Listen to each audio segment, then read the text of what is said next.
Bonjour à toutes et à tous. Merci d'abord au ministre de l'Agriculture, M. Aly Ngouille Ndiaye, qui a accepté cette invitation un dimanche matin, ici sur les périmètres de l'ISRA de Sangalkam.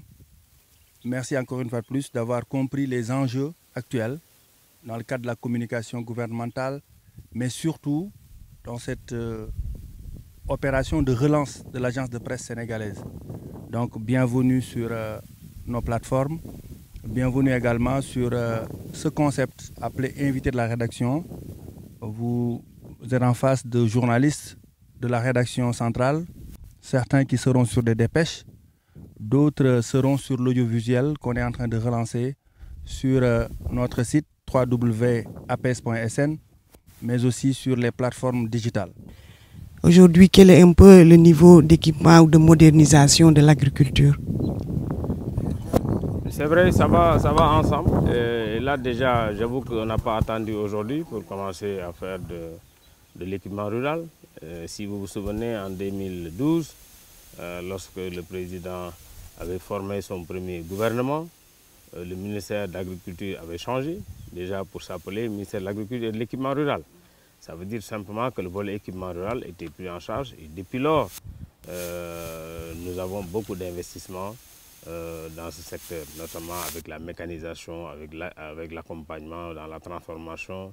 Aujourd'hui, nous avons beaucoup de soutien que le président de la République a eu à travers différents programmes pour encourager les agriculteurs sénégalais à s'équiper, acheter des tracteurs, acheter des moissonneuses-batteuses. C'est vrai, on n'en a pas encore assez, on n'en a pas encore suffisamment, mais quand même beaucoup d'efforts ont été faits.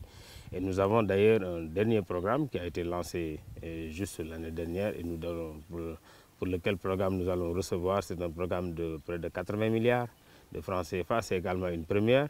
Et nous allons avoir déjà ces premières machines, notamment ces 700 tracteurs. Nous allons avoir déjà les 300 tracteurs le 30 janvier, ce sera réceptionné par le président de la République. Donc c'est un programme qui s'étale sur 3 ans avec pratiquement la moitié déjà pour cette année 2023. C'est un programme qui est important, mais déjà c'est un programme que nous allons encore renforcer dans le cadre de la stratégie de souveraineté alimentaire parce qu'on a envisagé de faire beaucoup plus d'emblavure, de faire un peu de l'agriculture avec plus de contrôle donc de l'eau. Ça va naturellement aller encore avec la mécanisation. Ça veut dire qu'au-delà de ce programme qui est en cours et pour lequel le président de la République va faire les premières réceptions le 30 janvier, nous avons encore de l'équipement à envisager dans le cadre de la stratégie pour les 5 prochaines années. Monsieur le ministre, je vais vous ramener un peu en arrière sur la stratégie de souveraineté alimentaire. Comment l'État sénégalais compte mobiliser les financements pour ce plan? Est-ce qu'il y a des engagements de bailleurs? Bon, déjà, nous avons Dakar 2. On ne vient pas à Dakar 2 uniquement pour parler, on vient à Dakar 2 pour trouver déjà de l'argent pour faire des investissements. Mais nous avons aujourd'hui, comme je l'ai dit tout à l'heure dans la stratégie, des options fermes. Nous avons des objectifs. Les objectifs, c'est nous voulons une souveraineté alimentaire. Vous savez, on peut être même souverain sans produire, quand on a beaucoup de moyens. Mais nous avons opté, nous, de produire pour être souverains. Ça veut dire quoi? Ça veut dire que nous avons, dans notre programme de souveraineté, choisi pour les différentes filières principales. Disons, quand je parle de l'agriculture, nous avons choisi de dire que nous voulons être autosuffisants pour le riz. Nous voulons être autosuffisants pour le maïs. Nous voulons être, même pour le blé, même si on ne dit pas que nous voulons être autosuffisants, nous voulons aujourd'hui réduire de moitié, dans quelques années, nos importations de blé. Voici comment nous avons établi ce programme. Et pour le faire, nous avons joué sur beaucoup de leviers. D'abord, le premier levier, c'est les aménagements. Ça va forcément avec de la mécanisation. Ça va également avec de l'accès aux intrants. je parle des semences, je parle de l'engrais, je parle d'autres choses. Donc, si tout ceci est fait, nous aboutissons à un programme qui a été budgétisé et réparti en investissement et en exploitation. Voici ce que nous avons fait pour ce programme. Donc ça demande beaucoup d'argent. Il y a une partie naturellement qui sera prise en charge par l'État du Sénégal. Et nous avons également les privés comme les différents bénéficiaires qui vont également participer comme ils l'ont toujours fait. Il suffit maintenant peut-être mieux de mieux structurer ces différentes interventions pour que à l'arrivée qu'on puisse avoir les résultats escomptés. Donc nous devons chercher de l'argent. Naturellement, l'État, il y a une bonne partie et nous devons également chercher de l'argent avec les privés.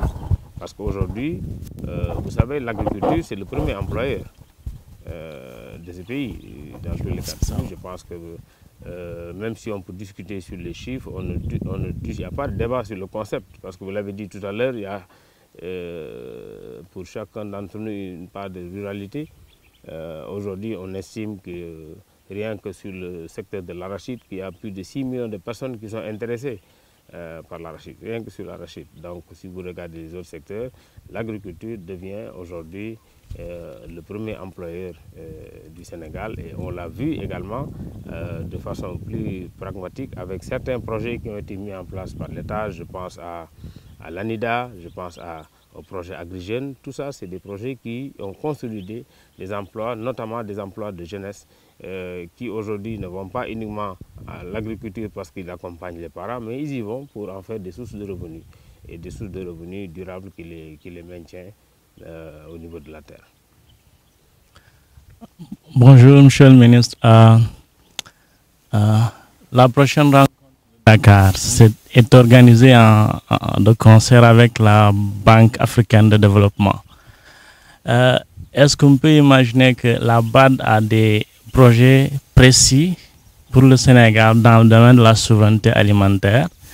Et de façon générale, est-ce qu'on peut connaître le volume, parce que la BAD contribue beaucoup dans les projets agricoles, je pense. Et de façon générale, quel en est le volume en termes d'investissement? Après, est-ce que la BAD va prolonger tout ça en termes de perspective? C'est vrai que la BAD est quand même un de nos partenaires privilégiés dans le domaine de l'agriculture. Quand nous cumulons les interventions de la BAD, aujourd'hui, nous sommes, rien que dans le secteur de l'agriculture, nous sommes à plus de 200 milliards sur pratiquement 4 projets phares. Nous avons le projet de Proval qui intervient dans certaines régions, notamment les régions sud et centre du pays pour à peu près 80 milliards. Nous avons la BAD qui intervient dans le projet Agri-Jeunes. Agri-Jeunes, c'est un projet qui développe en tout cas l'entrepreneuriat des jeunes dans l'agriculture pour environ 54 milliards, je pense. Et nous avons également la BAD qui intervient après, à la suite de la Covid pour appuyer également l'agriculture pour environ 4 milliards. Nous avons le dernier projet qui était un projet d'appui budgétaire pour à peu près 80 milliards pour appuyer pour la résilience. Donc, ce qui fait à peu près 200 et quelques milliards d'intervention actuelle de la BAD. Mais fort de tout ça, cela n'a pas empêché la BAD de dire, d'organiser avec le Sénégal ce projet et de demander aux États de venir avec un pacte donc, national, ce que M. le Président de la République va défendre.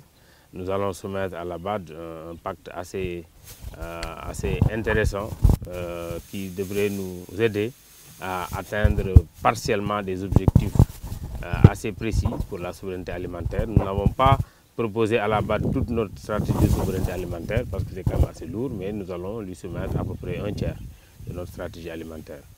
Donc voilà un peu ce qu'on va présenter à la BAD. Nous avons, comme je l'ai dit tout à l'heure à vos confrères, un programme de souveraineté alimentaire qui tourne autour de 6 000 milliards, de 5 000 milliards, dont les 4 000, c'est uniquement pour l'agriculture. Donc nous allons soumettre à peu près un tiers de ce programme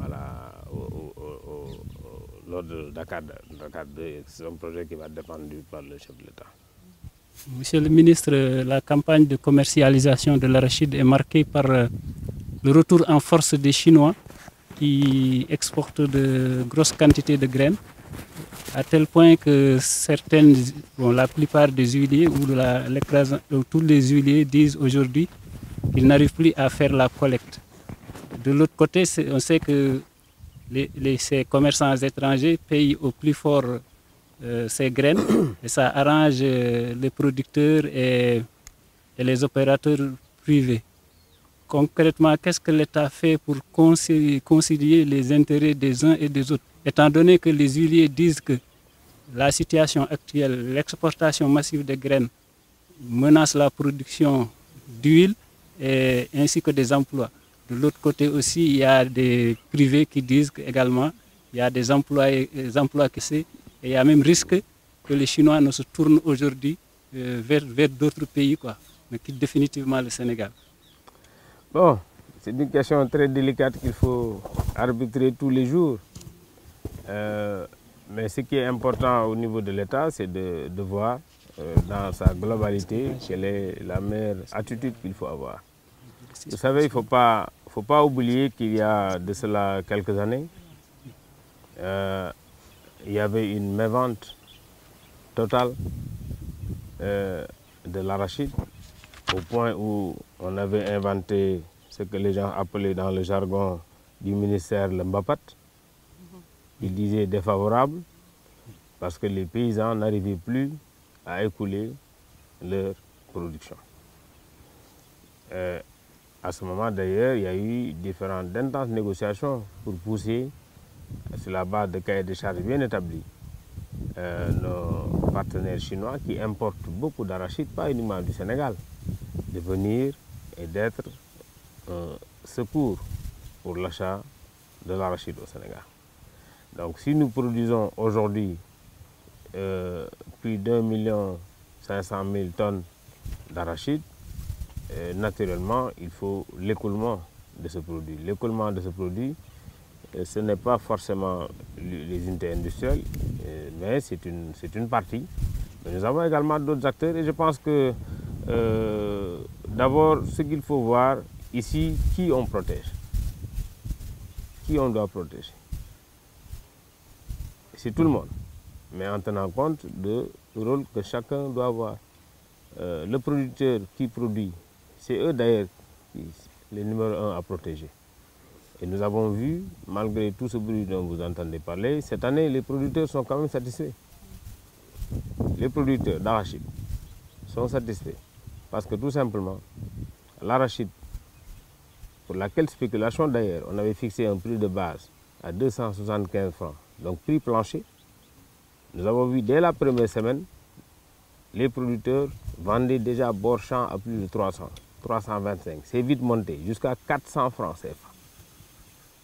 Donc, eux, ils sont là, ils ont ces prix, peut-être parce que les Chinois est là.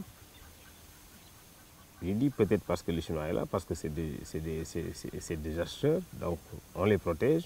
Mais dans le même ordre d'idée, on protège également les unités industrielles telles que Sonacos, Copperwol et d'autres. Il y en a à peu près 4 ou 5 qui sont un peu dans la trituration de l'arachide. Donc c'est un arbitrage que nous faisons de façon quotidienne, mais en cherchant en priorité à préserver aujourd'hui les intérêts des producteurs, comme j'ai dit tout à l'heure, qui sont 6 millions de personnes qui s'intéressent à l'arachide. Donc c'est les premières personnes qu'il faut protéger.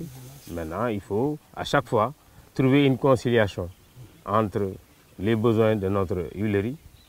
Aujourd'hui, moi j'aurais bien aimé que les Sénégalais consomment de l'huile d'arachide, mais je ne suis pas sûr qu'il y a quelqu'un ici qui en consomme chez lui. Et nous sommes quand même un bon échantillon je ne parle même pas du Sénégalais, mais du cadre moyen et supérieur sénégalais.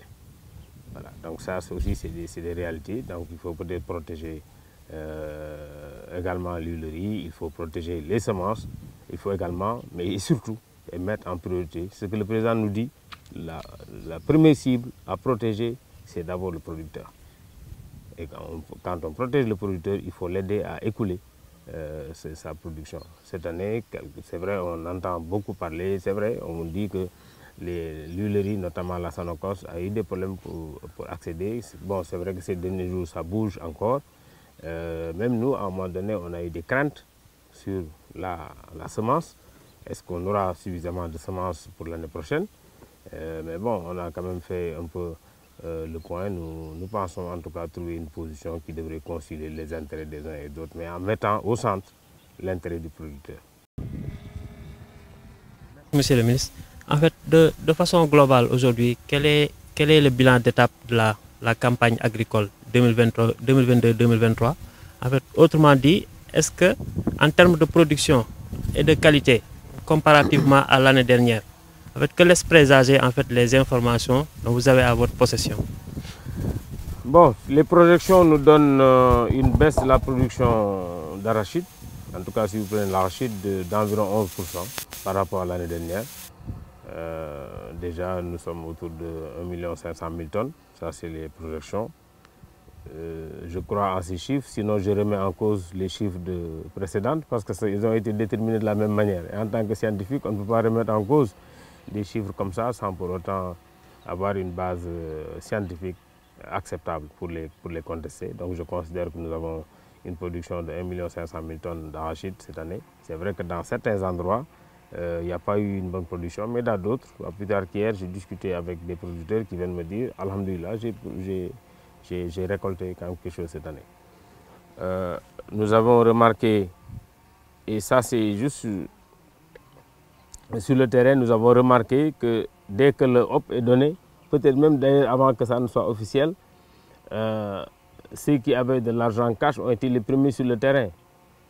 C'est normal parce que l'huilerie, ça suit de certaines procédures, c'est pas forcément comme les autres la même manière d'ailleurs. C'est pourquoi l'huilerie, notamment la Sonacos, qui est une société d'État, a dû peut-être intervenir un peu plus tard. Aujourd'hui, la Sonacos est sur le terrain, a vu ces derniers temps ces chiffres évoluer, mais au départ, elle restait quand même longtemps sans pour autant changer. Mais je pense que la raison principale, c'est une question de prix. C'est un marché qui est ouvert. Les producteurs ont fini de produire, ils vendent. D'ailleurs, je pense que ce serait même bien que tous les producteurs, quand ils finissent de produire, qui se limitent à ça. C'est ça l'objectif. Donc, ils ont produit et c'est les premiers qui viennent, avec qui offrent de bons prix. C'est un marché qui est libre pour vendre. L'intervention de l'État, c'est pour dire simplement vous ne devez pas descendre en dessous de ce chiffre qui est de 275. Donc, ils ont effectivement acheté. Lorsqu'à un moment donné, on a eu encore des inquiétudes sur la semence, mais qui est due à d'autres raisons.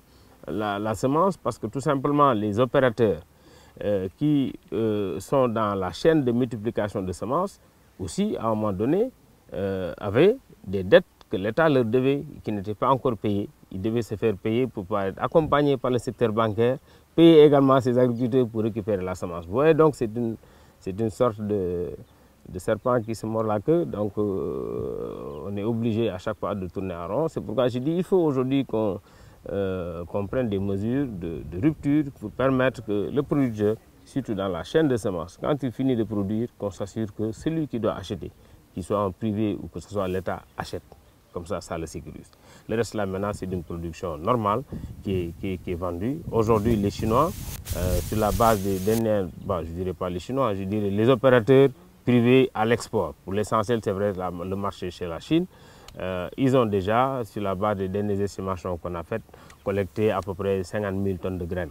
50 000 tonnes en graines. Ça veut dire que sur cette base, il y a encore 150 000 tonnes du moins. 150 000 tonnes collectées. Ça veut dire que c'est à peu près, même si on prend l'équivalent en coque, ça doit faire entre 250 000 et 300 000. Ça veut dire que normalement, il y a encore de l'arachide, en tout cas sur le terrain. Donc, je pense que les menaces ne sont pas là. Et nous avons, du point de vue semencier, commencé à notifier des constitutions de stock aux différents opérateurs. L'État a commencé à payer les dettes dues aux opérateurs. Je pense que déjà d'ici la fin du mois de janvier, toutes ces dettes seront payées et ça permettra à ces opérateurs de pouvoir accéder à la semence et normalement le secteur devait s'équilibrer. Bonjour Monsieur le ministre. Moi je voudrais poser des questions notamment sur le coton. Vous avez visité le département de Vélingara. Les producteurs se plaignent, apparemment cette année, il y a eu des attaques. qui ont affecté complètement le secteur. quelle est l'étendue des dégâts? Qu'est-ce qui est prévu pour les producteurs affectés? Apparemment, des rumeurs annonçaient même la fermeture de certaines usines de décortiquage, comme celle de Kolda, parce que la production est en recul. L'autre question, c'est les oiseaux granivores, surtout le long du bassin de l'Anambé. En période de récolte, ces oiseaux font des ravages. La dernière question, c'est où en est-on, qu'est-ce qui est prévu dans la lutte phytosanitaire? Voilà, je vous remercie. Merci beaucoup.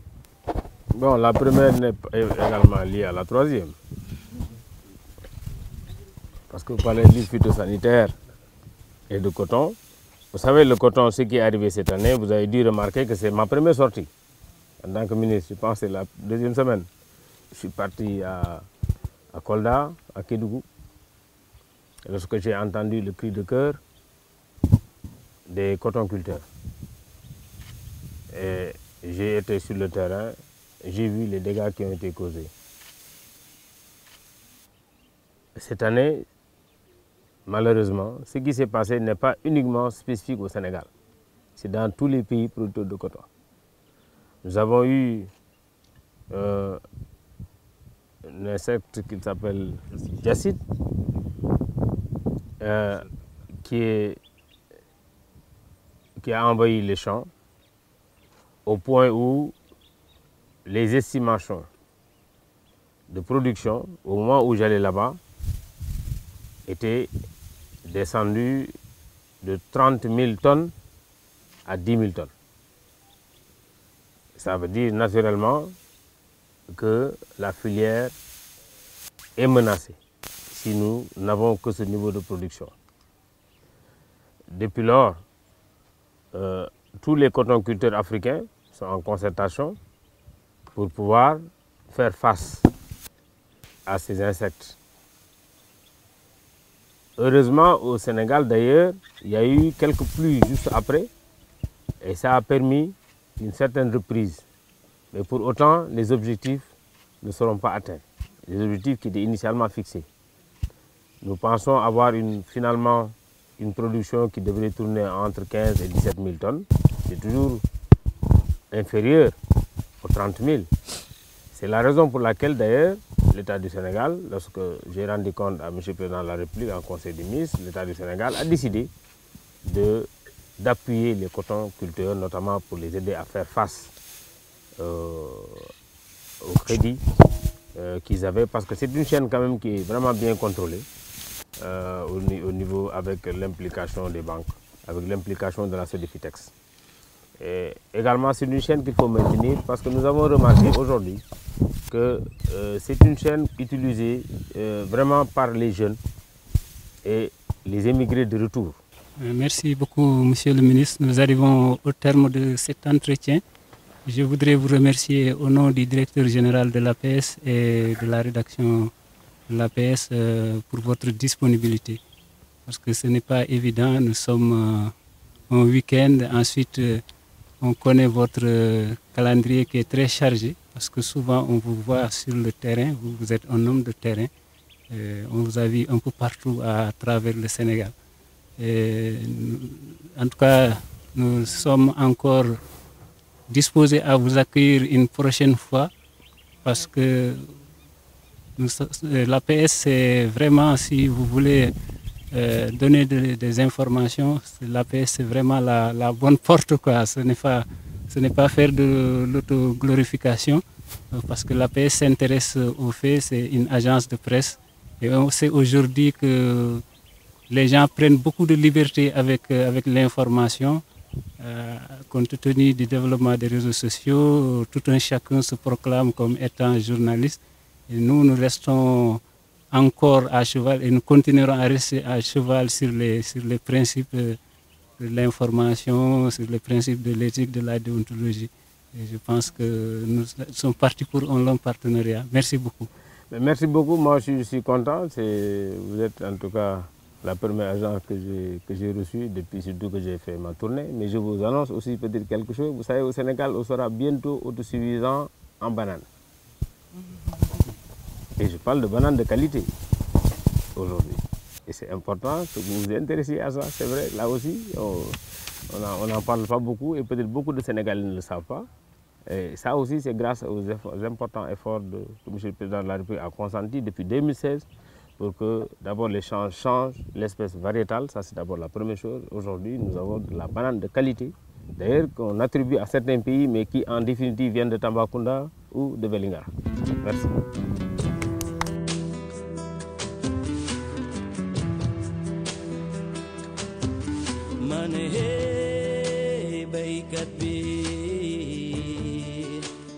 xalam demoon na bay neex waaye buum nga dog na moom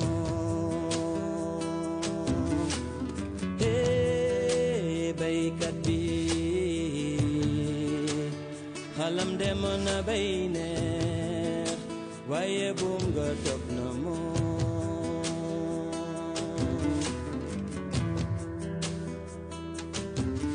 bu la neexee tàllal la say loxo yaay docteur bi faj xiifu askan bi li ko dalee si njiitum réew ba ci miskin yaa summe ko di daan sa doole ànd ak naaj bi di liggéey sa ñaq di tuur ngay bay di dukat